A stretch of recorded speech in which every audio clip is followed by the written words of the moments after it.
নমস্কার, আমি ডক্টর বোধিসত্ত্ব খান চলে এসেছি সহজ শেয়ার বাজারের আরেকটি নতুন এপিসোড নিয়ে। প্রিয় বন্ধুরা, আশা করি সবাই ভালো আছেন এবং সুস্থ আছেন।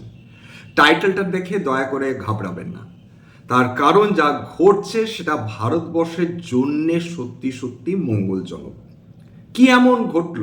অর্থাৎ সৌদি আরব, ইরান এবং রাশিয়া কি পরস্পর ভারতবর্ষের জন্যে নিজেদের মধ্যে যুদ্ধে জড়িয়ে পড়ছে? রেটোরিক্যালি দেখতে গেলে এটা এক অংশের সত্যি। কিভাবে সেটা বিস্তারিতভাবে আলোচনা অবশ্যই করব।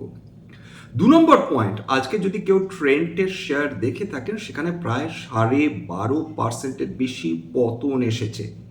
একটি লার্জ ক্যাপ শেয়ার এক সময় প্রায় 3 লক্ষ কোটি টাকার মার্কেট ক্যাপিটাল এর কাছে পৌঁছে গিয়েছিল। সেটা বিগত 1 বছর ধরে লাগাতার কারেকশন দেখে চলেছে এবং আজকের পুনরায় কারেকশন, যদিও কয়েক মাস আগে তার সর্বনিম্ন প্রায় 2100 টাকার থেকে বেশ খানিকটা উঠে এসেছিল বটে, কিন্তু আবার ট্রেন্ডের যে অবস্থা সেটা দেখে বোঝা যাচ্ছে যে বিনিয়োগকারীরা বা ট্রেডাররা বিলক্ষণ ট্রেন্ডকে নিয়ে কোনো কারণে অখুশি। প্রথমে ট্রেন্ডের গল্পে আসি। ট্রেন্ডে হলোটা কি? ট্রেন্ডের সেলস বেড়েছে 19% ইয়ার অন ইয়ার, অথচ বিনিয়োগকারীরা খুশি নন। কেন? তাদের প্রত্যাশা ছিল যে অন্তত 22 থেকে 23% সেলস বৃদ্ধি হবে। ভাবুন, একটা কোম্পানি যেটা স্টুপেন্ডাস গ্রোথ দেখিয়ে চলেছে বিগত বেশ কয়েক বছর ধরে, সেখানে এমন প্রত্যাশায় পৌঁছে গিয়েছে ট্রেন্ড সম্বন্ধে বিনিয়োগকারীদের যে সেখানে 22 থেকে 23% যদি উত্থান মানে যদি সেলস বৃদ্ধি না হয়, সেখানে এরকম ড্রামাটিক পতন হতে পারে। সেটা আজকে ট্রেন্ড দেখিয়ে দিল। সেটা কি একমাত্র কারণ? উত্তর হচ্ছে না। আবার ফিরে যাব সেই একই গল্পে, অর্থাৎ ট্রেন্ডের price to earnings per share ratio. আপনারা দয়া করে দেখুন, এইটা আজকের প্রায় 12.5% পতনের পরেও এর ট্রেলিং পি অর্থাৎ বিগত 12 মাসের পি এখনো 90.4-এ ট্রেড করছে। অর্থাৎ এটা বেশ চড়া দামে ট্রেড করছে, এটা বলা যেতে পারে। এর লাইফ হাই, ট্রেন্ডে যদি লাইফ হাই দেখেন, সেটা 5,566 টাকা 33 পয়সায় গিয়েছিল এবং সেখান থেকে বর্তমানে 2,928 টাকায় ট্রেড করছে। অর্থাৎ 50%-এরও বেশি পতন এক সময় হয়ে গিয়েছিল ট্রেন্ডে এবং এর লাইফ টাইম লো ছিল মাত্র 3 টাকা 42 পয়সা, অর্থাৎ 1000 গুণের বেশি বা 1500 গুণের বেশি বৃদ্ধি পেয়েছিল লাইফ হাই অবধি। সেখানে এই যে কারেকশনটা, সেটা হওয়াটা মোটেই অস্বাভাবিক ছিল না। তার কারণ বিনিয়োগকারীদের কোথাও না কোথাও মনে হয়েছে যে ট্রেন্ড যে হারে গ্রো করছে, এই গ্রোথ বেশি দিন সাস্টেন করা হয়তো বা খুব একটা সম্ভব হবে না। যদিও টোটাল নাম্বার অফ স্টোরস বৃদ্ধি করেছে ট্রেন্ড, যদিও সেলস বৃদ্ধি করছে, হয়তো বা প্রফিটও বৃদ্ধি করবে এই ফার্স্ট কোয়ার্টারে, আমরা কেউ জানি না কি হবে, কিন্তু যা ঘটছে সেটা বোঝা যাচ্ছে যে বিনিয়োগকারীদের এক্সপেকটেশন তারা কমিয়ে এনেছে বলা যেতে পারে। আদারওয়াইজ কোম্পানিটার যদি ফান্ডামেন্টালসগুলো দেখেন, ফান্ডামেন্টালসের দিক থেকে কোম্পানিটার কোনো অর্থে ঘাটতি নেই।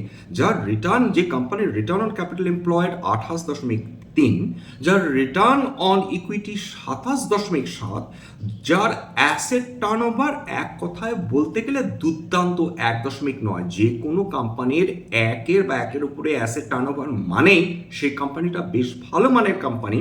সেখানে 1.9 তার অ্যাসেট টার্নওভার মানে excellent. Return on invested capital 33.4। Free positive case flow বিগত 5 বছরে 2,905 কোটি টাকা, অর্থাৎ এর ফ্রি পজিটিভ ক্যাশ ফ্লো নিয়ে কোনো সমস্যাই নেই। এছাড়া যদি খেয়াল করে দেখেন যে এর প্রাইস আর্নিংস গ্রোথ রেশিও, সেটা অবশ্য বেশ খানিকটা চড়া রয়েছে 1.28। সবসময় মাথা রাখবেন যে প্রাইস আর্নিংস গ্রোথ 1-এর কমে থাকলে বোঝা যায় যে কোম্পানিটা এখনো রিলেটিভলি আন্ডার ভ্যালুড হয়ে রয়েছে। অর্থাৎ সার্বিকভাবে ট্রেন্ড নিঃসন্দেহে একটা খুব ভালো কোম্পানি। কিন্তু ওই যে ইলিশ মাছের গল্প, যে ইলিশ মাছের দাম 8,000 টাকা কিলো, কি কেউ কখনো কিনে খেতে চাইবে? এটা হচ্ছে প্রশ্ন। ইলিশ মাছের দাম যদি রিলেটিভলি না কমে, তাহলে মানুষ কেন অত্যাধিক দাম দিয়ে ইলিশ মাছ কিনে খেতে যাবে? অর্থাৎ প্রত্যেকটা কোম্পানি শেয়ার কেনার ব্যাপারেও এটা আমাদের মাথায় রাখতে হবে যে একটি নির্দিষ্ট দামের অতিরিক্ত বেশি দাম দিয়ে যদি কোনো বিনিয়োগকারী বা ট্রেডার তারা শেয়ারটা কেনেন শর্ট টার্মের জন্য, তাহলেও কিন্তু যদি কোনো কারণে সেই কোম্পানিটার ফলাফল সেটা প্রত্যাশা অনুযায়ী না হয়, সেক্ষেত্রে সেই কোম্পানিটা পতন আসলেও আসতে পারে, যেটা বাস্তবিকভাবে বিগত 1 বছর ধরে কিন্তু আমরা দেখে চলেছি। এইবার আমাদের আলোচনার 2 নম্বর অংশ, সেটা ভারতবর্ষকে ঘিরে চলছেটা কি, সেটার জন্য আমাদের ক্রুড অয়েলের দামে চলে যেতে হবে। দেখুন, ক্রুড অয়েলের দাম, অর্থাৎ এটা কিন্তু বেঞ্চমার্ক ইন্ডাইস, সেটা $69 প্রতি ব্যারেলে ট্রেড করছে আজকে সামান্য $1% কাছাকাছি উত্থান।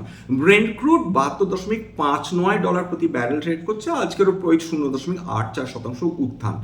তাতে কি গোটা পৃথিবী আতঙ্কিত? উত্তর হচ্ছে মোটেই না। তার কারণ যেটা, ক্রুড অয়েলের দাম $70 কম থাকা মানে পেট্রোলের দাম অতি সস্তা, বা ক্রুড অয়েলের দাম অতীব সস্তা হয়ে গেছে গোটা বিশ্ব জুড়ে। এখানেই চলছে খেলাটা। মনে রাখবেন যে ইরানের তেল সাপ্লাইয়ের ক্ষেত্রে 60 দিনের রিপ্রাইভ দিয়েছে আমেরিকা, অর্থাৎ আমেরিকা ইরানকে 60 দিনের জন্য তাদের তেল এক্সপোর্ট করার অনুমতি দিয়েছে। এটা গেল 1 নম্বর। 2 নম্বর, রাশিয়ার ক্ষেত্রেও বর্তমানে সেই বাধ্যবাধকতা নেই বা কমেছে বলা যেতে পারে, যার ফলে রাশিয়াও তারা বিপুল পরিমাণ তারা তেল বিশ্বের বিভিন্ন দেশে এক্সপোর্ট করে চলেছে, অর্থাৎ ক্রুড অয়েলের কথা বলছি। 3 নম্বর, সৌদি আরব যেটা করেছে, বিগত বহু মাসের মধ্যে তারা তাদের যে দামে তেল তারা বিক্রি করে অর্থাৎ ক্রুড অয়েল, সেটা র্যাপিড হারে কাট করেছে, অর্থাৎ যে দামে তারা তেল বিক্রি করে সেটার দাম ড্রাস্টিক্যালি কমিয়ে এনেছে। কেন? তার কারণ ভারতবর্ষ বিশ্বের 3য় সর্বোচ্চ তেল অর্থাৎ ক্রুড অয়েল ইম্পোর্ট করে থাকে। এই ক্ষেত্রে যেটা দাঁড়াচ্ছে, হঠাৎ করে স্ট্রেট অফ হরমুজ খুলে যাওয়ার ফলে ইরান আমেরিকা আপাতত শান্তি চুক্তির ফলে তেলের দাম এমনভাবে কমে গিয়েছে যে এখন প্রত্যেকটা দেশ তারা পরিমরি নিজেদের সঞ্চিত তেল বিক্রি করার চেষ্টা করছে, এবং সৌদি আরব থেকে ভারতবর্ষ তেল কেনা কমিয়ে দিয়েছে। কি কারণে? এটা কি কারণ যে সৌদি আরবের সঙ্গে পাকিস্তানের সম্পর্ক বেশ ভালো বা ঘনিষ্ঠ হয়েছে বিগত কয়েক মাস? হতেই পারে, এটা ইম্পসিবল নয়। কিন্তু 2 নম্বর যেটা পসিবিলিটি, সেটা হচ্ছে সৌদি আরব থেকে ভারতবর্ষে তেল আনতে যে সময় লাগে এবং যে ফ্রেট এক্সপেন্সেস থাকে সেটা অত্যাধিক বেশি। তার ফলে সৌদি আরবের তেল প্রক্রিয়রমেন্টের জন্য এই মুহূর্তে ভারতবর্ষ মারাত্মক কোনো ইন্টারেস্ট দেখাচ্ছে না। তেল কিছুটা নিচ্ছে ডেফিনেটলি সৌদি আরবের কাছ থেকে, কিন্তু যে পরিমাণ তেল সৌদি আরবের কাছ থেকে ভারতবর্ষ নিতে পারতো সেটা নিচ্ছে না। 2 নম্বর, ইরান যেহেতু তেল তারা সাপ্লাই করার অনুমতি পেয়েছে, এইবার প্রবলেম দাঁড়াচ্ছে যে ইরান তারা তেল বিক্রি করবে এমন দেশ খুঁজে পেতে হিমশিম খাচ্ছে। কেন? আমেরিকার ভয়? উত্তর হচ্ছে না। প্রবলেম হচ্ছে যে যখন ইরান এবং আমেরিকার যুদ্ধ চলছিল, তখন অলরেডি বিভিন্ন দেশ তারা মধ্যপ্রাচ্যের বিভিন্ন দেশগুলোর সঙ্গে, অর্থাৎ বিশ্বের যে দেশগুলো তারা মধ্যপ্রাচ্য থেকে তেল ইম্পোর্ট করে থাকে, তারা অলরেডি মধ্যপ্রাচ্যের বিভিন্ন দেশ অর্থাৎ সৌদি আরব, ইউনাইটেড আরব এমিরেটস, ইরাক বা ওমান, এদের কাছ থেকে অলরেডি তারা তেল কেনার ব্যাপারে চুক্তিবদ্ধ হয়ে পড়েছিল। শুধু তাই না, গোটা অগস্ট মাস যদি দেখেন, যত অয়েল ক্যারিং শিপস রয়েছে অর্থাৎ যে তেলবাহী জাহাজগুলো রয়েছে, তারা ইতিমধ্যেই চুক্তিবদ্ধ হয়ে পড়েছে। তার ফলে একটি জাহাজও খালি নেই যারা ইরানের কাছ থেকে তেল নিতে পারে। অর্থাৎ আমি ভারতবর্ষের কথা স্পেসিফিক্যালি বলছি। ইরানের যিনি পেট্রোলিয়াম মিনিস্টার, বিগত মাসে ব্রিক্স সম্মেলনে তিনি এসেছিলেন, আমাদের মাননীয় পেট্রোলিয়াম মিনিস্টার শ্রী হরদীপ সিং পুরীর সঙ্গে তিনি দেখা করেছিলেন, ইরানের কাছ থেকে তেল কেনার ব্যাপারে অনুরোধ করেছিলেন। কিন্তু ভারতবর্ষের সবচেয়ে বড় যে অয়েল কোম্পানিজগুলো, তারা এখন তেল কেনার মতন তাদের কাছে অয়েল ট্যাঙ্কার্সই নেই, কারণ সমস্ত ট্যাঙ্কার্স তারা ভর্তি হয়ে ভারতবর্ষে চলে আসছে। অর্থাৎ কোনোভাবে যদি তেল তাদের কিনতে হয়, সেপ্টেম্বরের মাসের শেষের দিকে আগে ইরানের কাছ থেকে তেল কেনা সম্ভব নয়। যদিও ইরানের সঙ্গে সম্পর্ক ভালো রাখার জন্যে বেশ কিছু আমাদের যে অয়েল মার্কেটিং কোম্পানিজগুলো তারা চেষ্টা করছে যাতে কোনোভাবে ইরানের কাছ থেকে অন্তত কিছুটা তেল কেনা যায়। আমরা জানি না এই 60 ডেজ ওভার হয়ে যাবার পরেও আমেরিকা পুনরায় ইরানের ওপর নতুন করে স্যাংশনস বসায় কিনা, কিন্তু আপাতত যে ব্যাপারটা বোঝা যাচ্ছে যে ইরান ডেসপারেট হয়ে রয়েছে ভারতবর্ষকে তেল কেনার ব্যাপারে বা তেল বিক্রি করার ব্যাপারে। ইউনাইটেড আরব এমিরেটসের যিনি সম্রাট তিনি বারবার ভারতের মাটিতে আসছেন, আমাদের মাননীয় প্রধানমন্ত্রীকে তাদের দেশে অভ্যর্থনা জানাচ্ছেন। ইনফ্যাক্ট প্রত্যেকটা মধ্যপ্রাচ্য দেশ এখন আপ্রাণ চেষ্টা করছে কিভাবে ভারতবর্ষকে কনভিন্স করা হয় যে তাদের কাছ থেকে তেল এবং গ্যাস ভারতবর্ষ কেনে। এবং তার জন্য মজার ব্যাপার হচ্ছে যে এই যে ক্রুড অয়েলের দাম $69 ট্রেড করছে বা ব্রেন্ট ক্রুডের দাম প্রায় $72.5 প্রতি ব্যারেল ট্রেড করছে, এইটা তো কেবল বেঞ্চমার্ক ইন্ডাইসেসের দাম। উল্লেখযোগ্য যেটা যে অধিকাংশ দেশ অর্থাৎ যারা অয়েল এক্সপোর্টিং দেশ তারা এখন বেঞ্চমার্ক যে অয়েল ইন্ডাস্ট্রিজগুলো রয়েছে তার থেকে অন্তত $5 বা $6 কমে তারা তেল বিক্রি করতে চাইছে। উদাহরণ হিসেবে বলা যেতে পারে যে ব্রেন্ট ক্রুড থেকে প্রায় $6 কমে মধ্যপ্রাচ্যের বিভিন্ন দেশ তারা তেল বিক্রি করার জন্য বদ্ধপরিকর। 1 নম্বর, অর্থাৎ যদি ব্রেন্ট ক্রুড $72.5 কাছাকাছি হয় তাহলে মোটামুটি ধরে নিন যে $67 প্রতি ব্যারেল অবধি ব্রেন্ট ক্রুডের মতো উৎকৃষ্ট তেল সেই দেশগুলো বিক্রি করতে আগ্রহী। ক্রুড অয়েলের ক্ষেত্রেও ওই মোটামুটি $5 থেকে $6 ডিসকাউন্ট। এর মাঝখানে এবার চলে আসে হচ্ছে রাশিয়া। আপনারা জানেন কি মাঝখানে ভারতবর্ষ রাশিয়ার কাছ থেকে বেশ কিছুটা তেল কেনা কমিয়ে দিয়েছিল। এই মুহূর্তে ভারতবর্ষ রাশিয়ার কাছ থেকে বিপুল পরিমাণ তেল কিনছে। প্রত্যেক দিন প্রায় 2.7 মিলিয়ন ব্যারেল তেল তারা কিনছেন। এমনিতেই উরাল গ্রেড তেল ধরা হয় যে বিশ্বের অন্যতম উৎকৃষ্ট মানের তেল, সেই উরাল গ্রেড তেল রাশিয়া তারা হিউজ ডিসকাউন্টে বিক্রি করছে এবং ভারতবর্ষকে তো বটেই। সুতরাং 2.7 মিলিয়ন ব্যারেল প্রতি তেল ডলার প্রতি তেল তারা রাশিয়ার কাছ থেকে কিনছে এবং যে দামে রাশিয়া ভারতবর্ষকে তেল অফার করছে সেটা এই মুহূর্তে অন্য কোনো দেশ ভারতবর্ষকে দিতে পারছে না। প্রশ্নটা হচ্ছে যে ইরান যদিও হিউজ ডিসকাউন্টে ভারতবর্ষকে তেল দিতে চাইছে, কিন্তু তেল নেওয়ার জন্য ট্যাঙ্কার তো খালি থাকতে হবে। শুধু তাই না, এই পরিমাণ তেল নিয়ে ভারতবর্ষকে তো সেটা রিজার্ভও করে রাখতে হবে। বর্তমানে যে বিপুল পরিমাণ তেল আমাদের ভারতবর্ষ অলরেডি আমদানি করে ফেলেছে এবং আমাদের যে পরিমাণ সঞ্চয় আমরা করতে পারি তার থেকে বেশি পরিমাণ তেল ইতিমধ্যেই ভারতে ইম্পোর্ট হওয়া শুরু হয়ে গেছে। তার ফলে ইরানের কাছ থেকে তেল কেনা ডিফিকাল্ট হয়ে যাচ্ছে, সৌদি আরবের কাছ থেকে তেল কেনা ডিফিকাল্ট হয়ে যাচ্ছে। আর রাশিয়া যেহেতু হাই ডিসকাউন্টে ভারতবর্ষকে যুদ্ধের মধ্যেও তারা তেল সাপ্লাই করে যাচ্ছিল, তার ফলে ভারতবর্ষ তাদের সবচেয়ে বিশ্বস্ত যে বন্ধু অর্থাৎ রাশিয়ার কাছ থেকেই এখন সবচেয়ে বেশি পরিমাণ তারা তেল ইম্পোর্ট করে যাচ্ছে। অর্থাৎ সার্বিকভাবে ভারতবর্ষের ক্ষেত্রে এই মুহূর্তে সোনায় সোহাগা চলছে, এটা বলে খুব কম বলা হয়। ভারতবর্ষকে এখন সমস্ত দেশ তুষ্ট রাখতে চাইছে। উদাহরণ দিচ্ছি, এটা তো গেল তেলের, এইবার চলে আসি ভারতবর্ষের ডিফেন্স এক্সপোর্টস। দেখুন এই ব্যাপারে কোনো সন্দেহ নেই, বিশ্বের 80টার বেশি দেশ ভারতবর্ষের কাছ থেকে ওয়েপন্স বা ডিফেন্স ইকুইপমেন্টস ইম্পোর্ট করছিল বিগত বেশ কয়েক বছর ধরে।